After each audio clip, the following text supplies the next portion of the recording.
so different from a zombie? They're a walking dead body, but aren't we the same? They live to eat, we live to eat. Isn't it plain to see? They live to please the tongue. How is that different from you and I?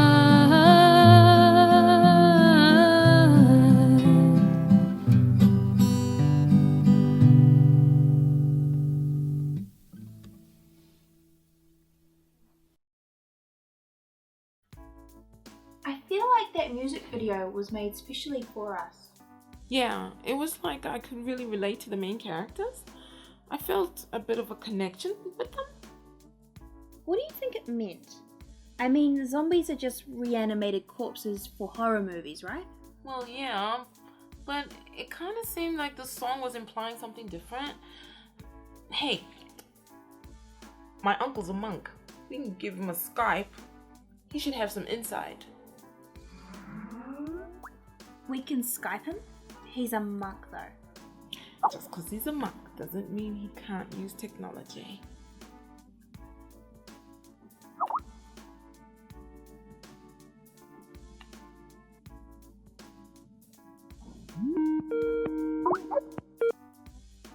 What is a zombie? A mindless, reanimated human corpse. The zombie issue is quite relevant today because although human beings are extraordinarily entertained in so many diverse ways, our human civilization seems to have lost the ability how to think about the big questions, the deepest mysteries of life. These deep questions and mysteries should occupy the number one place on our agenda.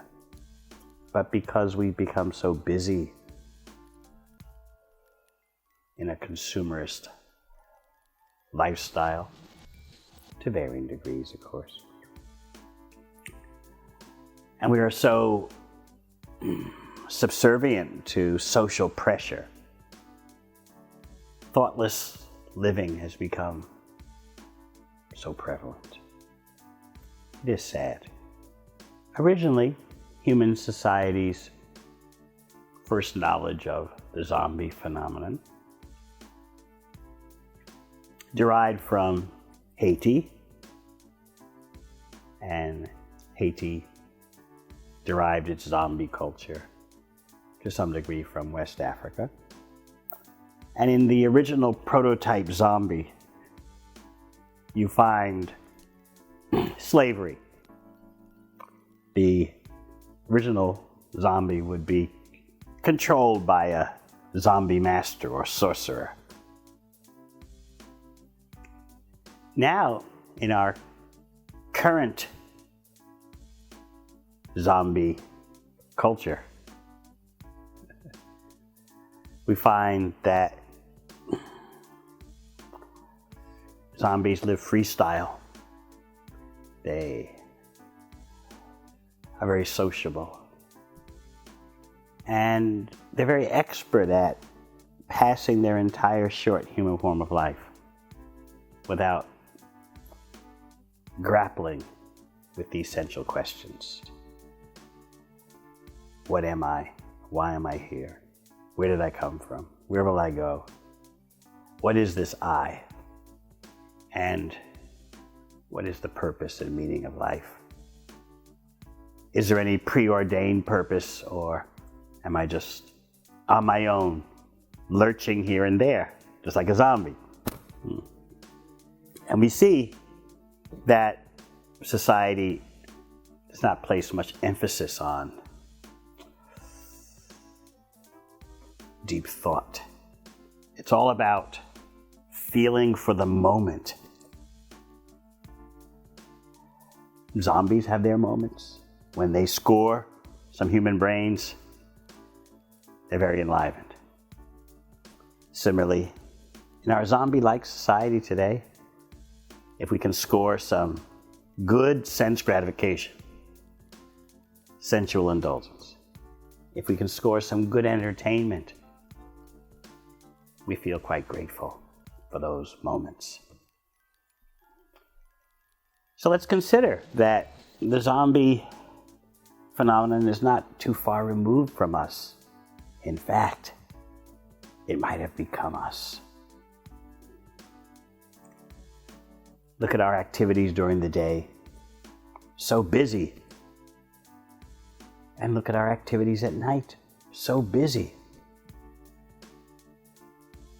The Bhakti text, Srimad Bhagavatam, which is the graduate study to Bhagavad Gita, points out that the daytime of a zombie-like human society is filled with economic endeavors of varying degrees of complexity. And the nighttime is also full. Sleep and sexual activity fills up the nighttime. You wake up only to start the whole cycle again. This is called the real world. But when we consider the zombie phenomenon, we see that it may be difficult to discern the difference between the zombies and the human beings. Yeah, but don't zombies eat human brains? Well, human beings, the ones who are supposed to be alive, they're known for being carnivorous to such an extent that because of the livestock industry, climate change is such a threat. Again and again, environmental experts point out that the greatest contributor to climate change, global warming, is not the transport industry. It is the livestock industry, which basically is all about raising animals for slaughter to feed the carnivorous appetites of human beings. Makes you think, doesn't it? How much are human beings actually different from zombies? Indeed, maybe the zombies have become us and we are them. You could be concerned, and you have great reason to be concerned, about a global zombie infestation. Could it be possible that zombies take over the world? Maybe they already have. Just consider masses of people, billions of human beings, scurrying through their life, struggling in various ways, all, generally speaking, for no higher purpose. That is a tragedy. And bhakti yogis, those dedicated to the spiritual science of connecting to the Supreme, connecting to Krishna with pure, non-material love, they feel very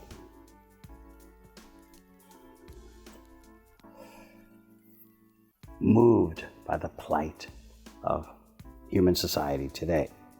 But let's get back to the point about what to do if there's a zombie global infestation, and indeed, such may be already happening right now. We may be in the middle of it. The lurch that you see in the zombies' walk is coming from a lack of thinking. What is the ultimate goal in life? What is the highest knowledge? What is the greatest pleasure? That lack of thinking brings about the lurch, the stagger in the zombie step. In case you wondered, I just want to give you that information. There has been some perplexity, especially in the academic community. Why is it that zombies like to feast on human brains? There's an answer. an explanation you probably never thought of. Reliable sources tell us that zombies have been infected by a disease called neuromania. This disease, neuromania, the zombies picked up from human beings, especially scientists who think that everything about consciousness can be understood in terms of the activity of neurons in the brain. This is neuromania. Please understand that such a conception that consciousness is produced solely by brain activity. It's a biological phenomenon, just like digestion or photosynthesis. This notion, of course, has no proof whatsoever. It's a very attractive religious dogma. Other than that type of neuromania, there's another type. The possessors of this infection think that there's no such thing really as consciousness. Somehow or other the brain produces an illusion that there is a conscious self. In any case, this neuromania has been picked up by the zombies. Somehow or other the infection passed to them from the scientific community. The part of the scientific community that holds such reductionist views or views considering consciousness to be biological. Somehow or other the zombies became infected by this, and therefore when the neuromania took over the zombies, in addition to the lurch that they have and their other famous characteristics, when that neuromania took over, the zombies developed a relish for eating brains. So keep this explanation in mind. I think you'll understand the whole situation. Now, I want to explain to you what to be on the lookout for so that you will not be deluded by a global zombie invasion, by a zombie apocalypse. I've done some research.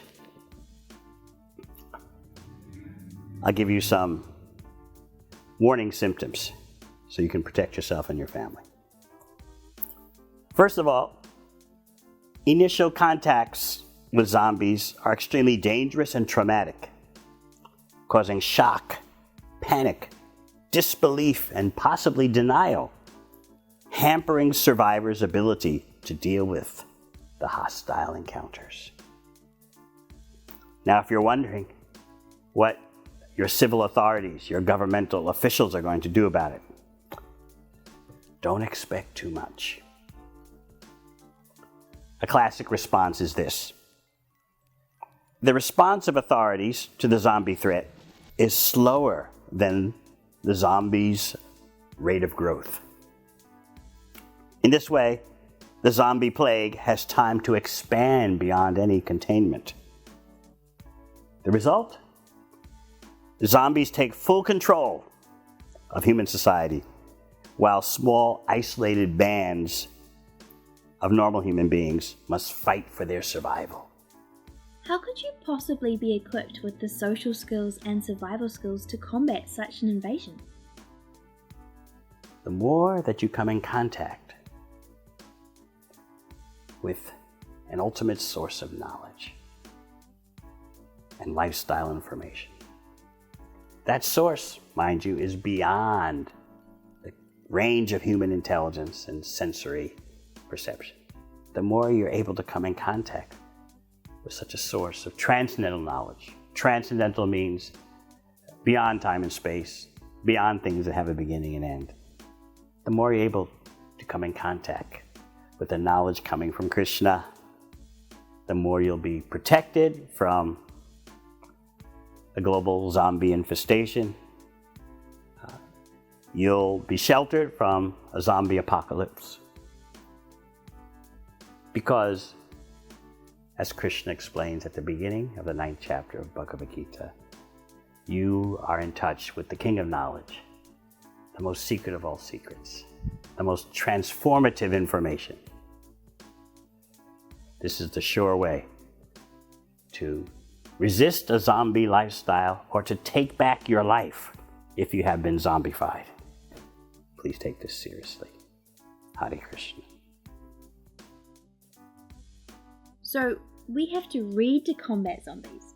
No spades, no pitchforks. Damn it. Every time I ask him a question, he always makes me rethink everything. Maybe I have been a zombie.